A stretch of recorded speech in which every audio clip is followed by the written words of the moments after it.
The other underlying belief in the philosophy of self-identity is that it is what I feel that is the most important reality. In other words, you elevate your emotional response to the definer of the reality in which you live. And this is where the idea of entitlement comes from. And so people today wonder, why is the level of young people rising when it comes to the percent that have an entitlement attitude towards life? And the reason why is because of the philosophy of self-identity. That's where it comes from.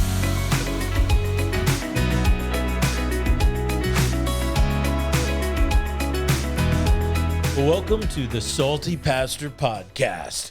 Our goal is to coach you up in your faith because it's what you think, what you believe, what you know that makes the difference in your life. It's not what anybody else thinks. It's not what anybody else knows. It's not what their convictions are. It's what your convictions are. It's not what their core values are. It's the core values that you have. So when other people are telling you what to do, all that produces in your life is compliance. It doesn't produce any growth. It doesn't produce any maturity. It doesn't produce any strength, confidence, courage, all of the stuff that makes life worth living. So we're here to help you navigate the ups and downs of this wonderful thing called life by helping you figure out what you believe for yourself. What are your core values? What are your convictions? How did you come to them? How do you know that they are solid foundation on which you can build your life?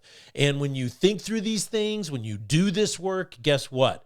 You become the person you know you were meant to be. You start to navigate life in a way that you never imagined, and you start to experience many of the things that the Bible talks about when people know who they are, know where they come from, and know where they are going. And that is the blessings and joy of life. So we're not here to tell you what to think. We're trying to teach you how to think for yourself. Because when you do that, you discover your meaning and purpose in life. Now, these questions about who am I, where am I going, why am I here, what is the point and purpose of my life, are questions that have to be answered at some point in your life. And when you answer them for yourself sooner rather than later, guess what?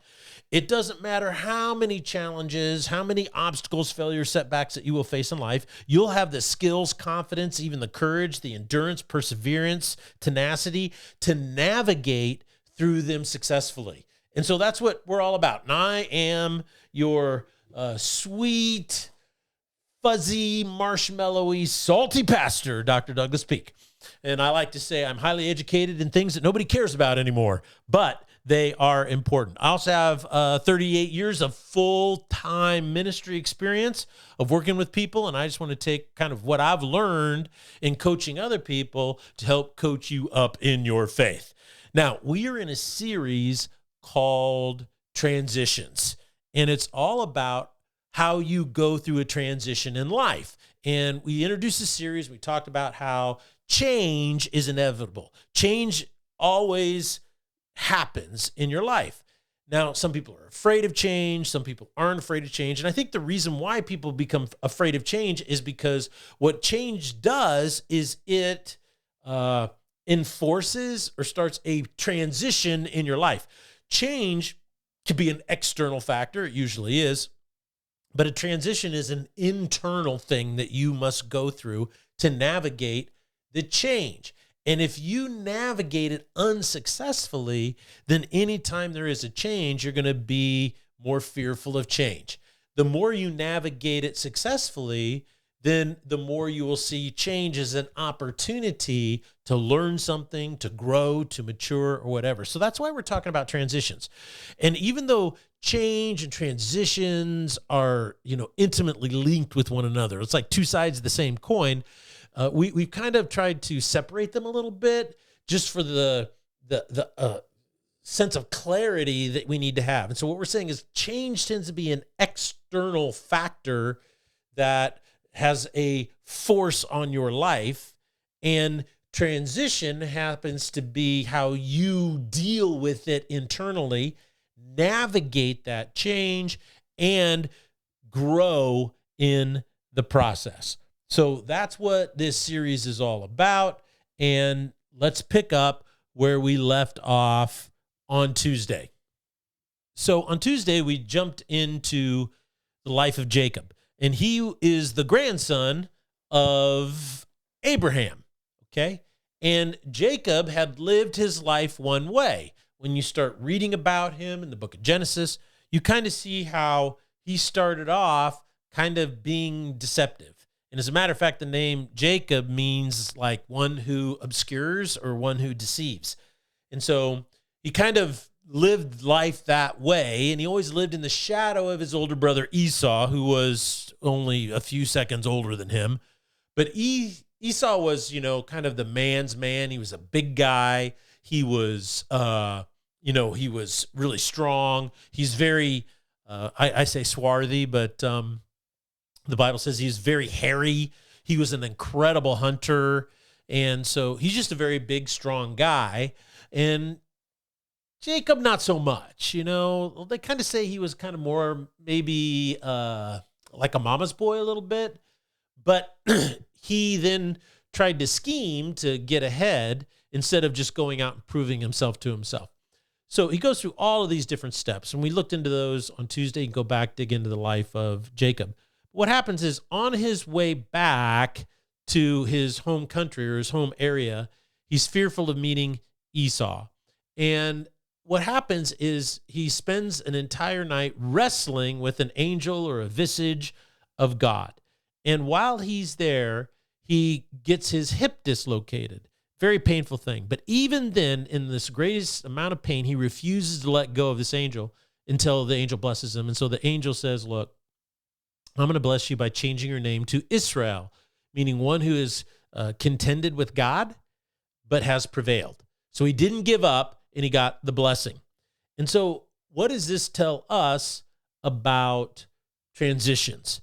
And I think there's some lessons to be learned about transitions in this regard. And that is, change are external forces that act upon us and require us to make decisions, go in different directions.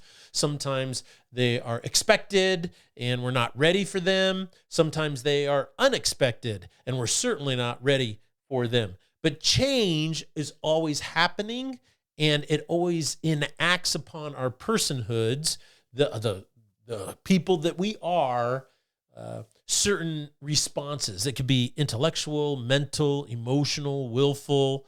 Sometimes it's painful. Sometimes it's exciting. All it does is change enacts an internal transition. And the way we navigate these transitions, in other words, the way we choose to respond to the change in our life, makes the difference between whether we transition successfully or we transition unsuccessfully.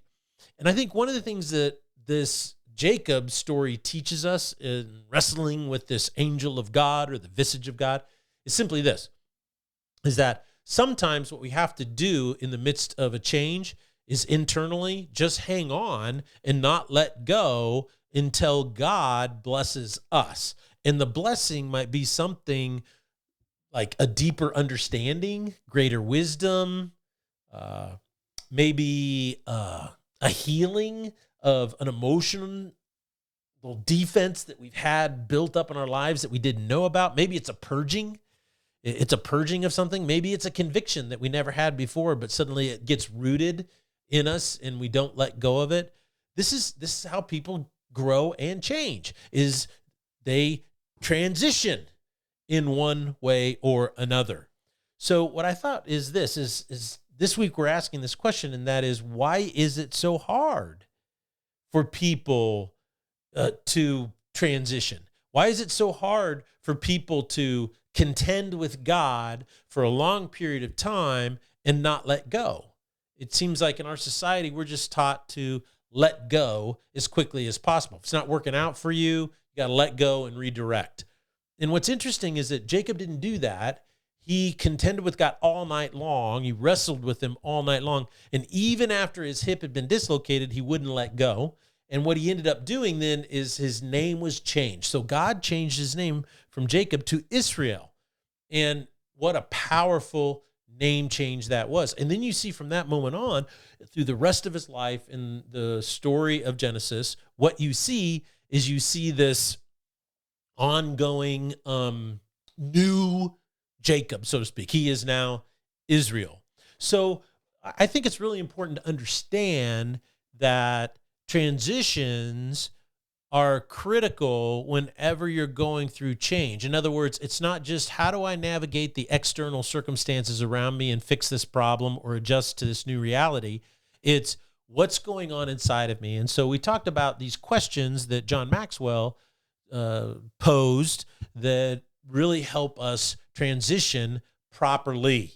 And he said the things that really motivate people to change, in other words, transition, and he's not saying manage change from an external standpoint. He's saying when you actually transform inside, he goes, it's when you learn enough, right? You see enough, you heard enough, and so it's like, oh, okay, these are the things that help me change.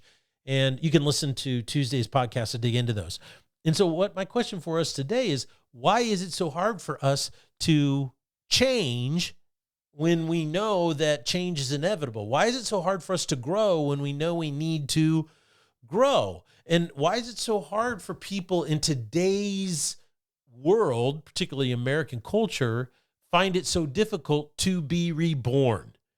And so what I want to do for the rest of our time together is I want to dig into some really upstream ideas, and these are foundational ideologies that are happening in our world today that make it so difficult, particularly for young people, to actually discover who they're meant to be reborn, and to navigate transition successfully. So I think it's just really good for that to happen, to dig into these core ideologies and to realize, wow, we got to where we are today for a reason. And if we understand those reasons, it really helps us understand what's going on around us. So the basic question for today is, do you really understand the reality in which you live today? Okay. So what I'd like to do is I'd like to talk about some philosophies or ideologies in today's world that make it so difficult for people to understand the reality in which they live and to actually transition through change successfully and grow in the process, okay? So the first one is this. I call it the philosophy of self-identity. Now, the philosophy of self-identity was seeded into our culture over 100 years ago, and these ideologies and these kind of core values or belief systems, they just didn't pop up overnight. They are a result of being seeded and then being watered and then being propagated, fertilized, and then harvested in our society by certain groups for certain reasons and purposes. And so if you understand that process, I call it the process of derivation, not Genesis. Genesis is a different logical issue. It's a derivation. In other words, if I understand where it came from, and I see it as it evolves in its iterations, then I understand how it affects me today. So the philosophy of self-identity is very much this type of philosophy, and it is the underlying belief that you are the center of your identity. You believe, and this is propagated in our society today, that what you want is what ultimately will bring you fulfillment. So it has a little bit of consumer type flavor to it. That is, if I get what I want, then I will be fulfilled. Now, most people who've lived a few decades know, well, that's just simply not true. It doesn't work that way. Because I know a lot of people who got what they wanted and they're miserable. You know, take, for instance, people who win the lottery. You know, so many people win the lottery and it makes their life worse, not better. And the reason why is because we have an underlying belief that when I get what I want, I'll be more fulfilled. But oftentimes when you get what you want, you're less fulfilled. Think on that one for a while. The other underlying belief in the philosophy of self-identity is that it is what I feel that is the most important reality. In other words, you elevate your emotional response to the definer of the reality in which you live. And this is where the idea of entitlement comes from. And so people today wonder, why is the level of young people rising when it comes to the percent that have an entitlement attitude towards life? And the reason why is because of the philosophy of self-identity. That's where it comes from. Now, some people say, well, it's poor parenting or it's poor education. Those are true statements, but they're not the cause. The cause is the philosophy of self-identity and how it's rooted into the culture and how parents and how educators educate and how systems and institutions function and how they work with people. Okay. Now, the other aspect of the philosophy of self-identity that you need to understand is this philosophy would have never taken root in our society if it wasn't for the advent of postmodernism. Now, when you go back and you study the history of philosophy, not philosophical systems, but the history of how various philosophical systems developed and who advocated for them, what you see is you can see some real very large general categories. And one of the biggest categories that really started to take root was after the fall of the Roman Empire. And probably it was after the Second Holy Roman Empire under Charlemagne, which was about the 8th century. They used to call this period of time in Europe, Western civilization, the Dark Ages. Now they call them medieval, and both of those seem to have a little bit of negative connotations to it. But what happened is during this period of time, you had a lot of really great thinkers, and this is where modernism really started to be developed and take root.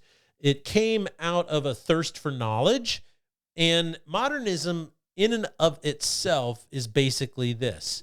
There is an objective truth, okay? It exists whether I know it's real or not as a human being or anybody else. So, is there ways in which we as human beings can figure out and discover what these objective truths are? Now, it started out with the pursuit of mathematics, and that is that we didn't create mathematics, we just discovered it. And that is that the world is run on mathematical principles. And you could find out equations and stuff they're always true. And so math became an objective reality. Well, then that spilled over into science. That is, wow, are there objective realities or objective truths that we can discover? Like the law of gravity, for instance. Yes, we can discover that. Oh, and what's interesting is you can use math to represent the law that never changes. So isn't that interesting? So they started to discover that. So then they started to ask deeper questions and about modernism, and that is, well, is there objective truths about human existence and human nature and all of these, are the reality in which we live? Now, the thing that drove modernism more than anything else was this underlying belief that there is a God and that God is a uncaused cause being that lives outside of our reality. Therefore, he is immutable. He is unmoving. He's unchanging. And what that basically means is he's objective and he exists whether we exist or not. And so because of that, that kind of drove this idea that, oh, well, if God's objective and exists no matter what and is always consistent, then there's all these other truths that we can probably discover as well that are objective. Well, what happened is it started out probably in the late 30s, 1930s. So not quite 100 years ago. And then in the 40s, 1940s, it really, really took off. And kind of what fed it a little bit was Nazism and fascism and communism. But it was this idea that became known as postmodernism. And what postmodernism states at its core is there's really no objective truth at all. And even though there are objective truths, the way they originally got around it was is that, okay, so even if there is an objective truth, it doesn't really matter because there's no one who is objective and pure enough to actually be able to observe and know that objective truth or that objective fact. Because in the end, we all run it through our own personal filters. So they took a reality of stuff that we do as human beings, and they tried to build an entire worldview around it. And that ended up resulting in what is commonly known as postmodernism, which basically says there are no meta narratives. And that basically is translated to mean there's no objective truth or objective reality. It's pretty much your own narrative. Now, do you see kind of the connection here that's starting to happen? And that is the philosophy of self-identity grew because postmodernism created a context in which it could flourish. If modernism was the philosophy of the day, the philosophy of self-identity would not have flourished or existed at all, because people would say, well, get over yourself, or, the universe doesn't revolve around you. What you see or think or feel is irrelevant to the world in which we live. So that was kind of the ethos for a long period of time. But when postmodernism took root, particularly in our educational system and our higher institutions of education, universities, what happened is the notion of self-identity grew, because postmodernism, it says, well, there is no meta-narrative, there's only your narrative. Where does that turn everybody's focus? Okay, well, what's my narrative? And once you say, okay, the center of my life is about my narrative, what you end up doing is basically rationalizing and supporting your own personal narrative. And you hear that a lot today in all these phrases about your story, tell your story, let your voice be heard. And it's your story. Don't let anybody, it's your truth. This is your reality. And so I think it's so significant to understand how these statements today influence us and where they came from. So the philosophy of self-identity flourished once modernism fell to the wayside and postmodernism took off. Now, once postmodernism took off and self-identity started to flourish as an ideology in our universities, another thing happened in the process that really helped push this snowball down and gain momentum. And it's a metaphysical technique called deconstructionism. Now, metaphysics is basically focusing on first principles. So they focus on reality and these other things. But one of the principles that metaphysics focuses on is knowing. And that is, how do you know you know? How do we determine whether you can know something? So what the deconstructionism did is say, okay, in order for us to know something, we're going to deconstruct it down into all of its basic parts. And it's kind of what happened is it became deconstructionism. What people didn't realize is that deconstructionism is a regressive infinity loop. Now, basically what it means is people say, well, you just keep breaking it down, breaking it down, breaking it down, breaking it down. Well, the problem is if there is no objective truth, there's no meta-narrative, then all you're doing is you're just basically in a regressive infinity loop. And that is, you just keep building it on a house of cards. For instance, one of the ways in which this is illustrated is through the principle of the universe. Like, okay, the universe is infinite. This is kind of more of an Eastern mystic thing. And they would say, well, where does it exist? Well, it exists on the back of a turtle. And then someone would say, well, where does that turtle exist? Well, in a universe. Okay, well, where does that universe exist? Well, on the back of another turtle. And so what you do is you just get in this regressive infinity loop. It just never ends. There's never a first cause. Because in postmodernism, you can't have a first cause. But in modernism, there is a first cause, because logically consistent with the math, you have to have a first cause. And so that's what's really interesting. So deconstructionism became a regressive infinity loop in a person's life. And that is, I'm just going to keep breaking it down until I find a problem with it. Well, postmodernism says there's no objective truth. So as soon as you feel there's a problem with something, guess what? You make that your reality and your truth. So you can say, well, that is not true. And by saying that is not true, it's not based on an objective truth. You're not weighing that truth that you're saying it's not true or true against a standard that tells you whether it's true or not, a guide or an objective reality. What you're saying is, ultimately, it's not true because I don't want it to be true, or it is true because I want it to be true. And do you see where deconstructionism just totally takes people off the rails? And the point of deconstructionism was not to discover truth. It was ultimately, in my opinion, a way to rationalize you saying whatever I want to be true must be true. And people don't understand that that logical syllogism right there is something that totally robs you from any way to discover any purpose, any meaning, any identity, any foundation on which to build your life. So the first is the philosophy of self-identity makes it really difficult to transition. Deconstructionism makes it really difficult to transition successfully. The third thing is the advent of the psychological man. And the psychological man is there's a Canadian philosopher who talks about this. He basically says that it's the belief that your inner psychological reality is the universal reality. And one of the things that we do is we realize this burst onto the scene in full-blown, clarity for everybody to see in the Obergefell decision. This was a decision that said everybody has a constitutional right to get married, and so it approved as a constitutional right same-sex marriage. And in the decision, Justice Kennedy wrote that it is a right of every American to make up their own reality. And so that, to me, seems a little crazy, but it was the belief that your inner psychological reality becomes a universal reality.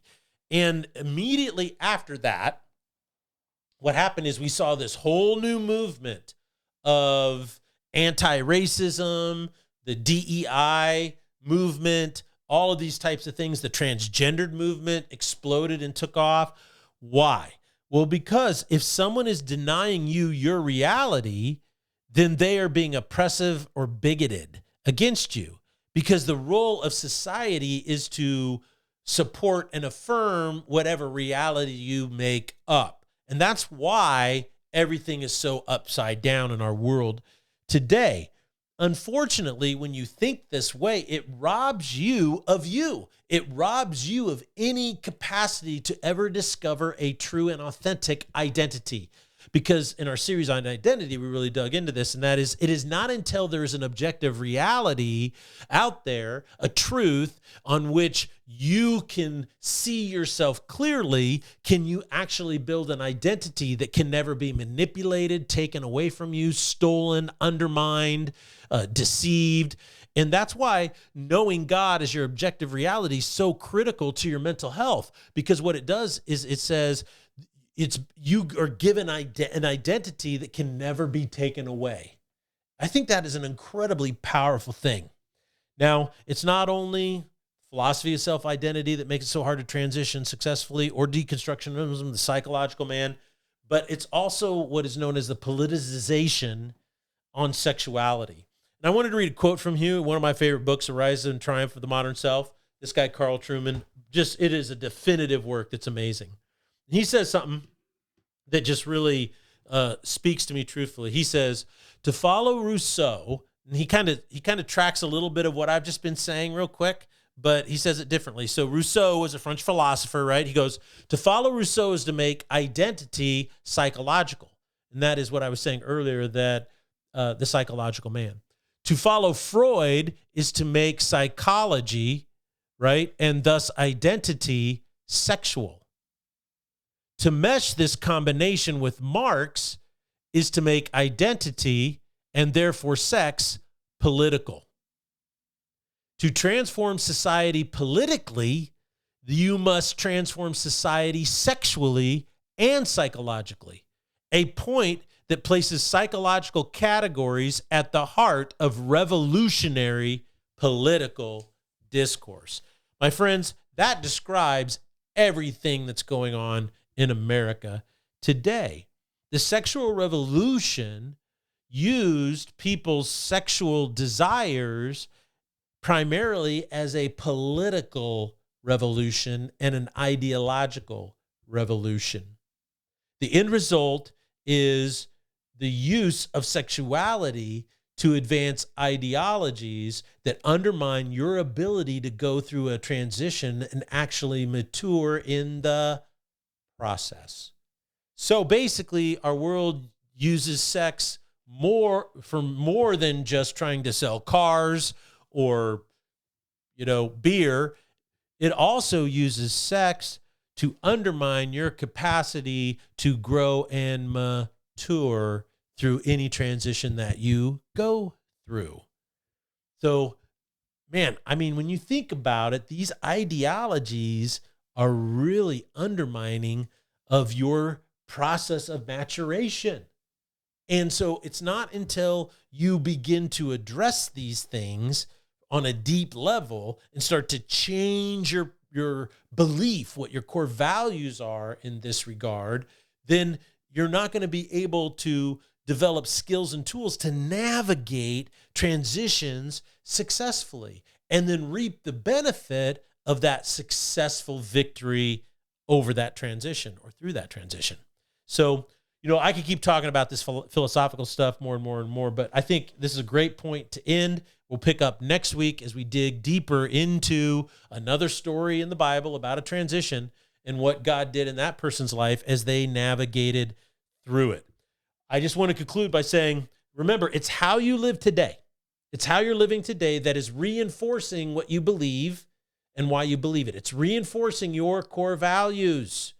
And it's these core values, these core beliefs, ultimately, that will determine whether or not you're going to go through a transition successfully and whether you will look at change with a sense of opportunity and positivity and hope, or you look at all change negatively and defensively.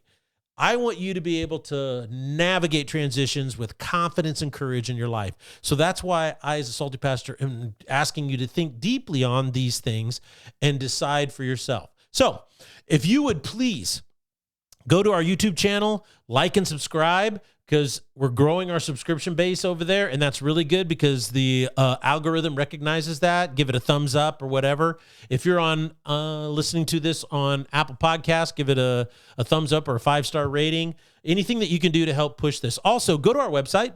You can go back and listen to those podcasts on identity that I did earlier in the summer, and I think it would help you as you kind of dig into this whole process of transitions and change. But also, it allows you to donate to this ministry. We're in the process of separating the Salty Pastor from the church. We're just trying to keep it, get it more separated. And so in order to do that, then this ministry needs to stand on its own. It needs to support itself. And so there's a lot of back-end technological subscriptions and things you have to have in order to podcast on a regular basis. So if you go in there and you donate, appreciate it greatly because it'll help this ministry grow. So this is the Salty Pastor signing off. Remember, always think for yourself.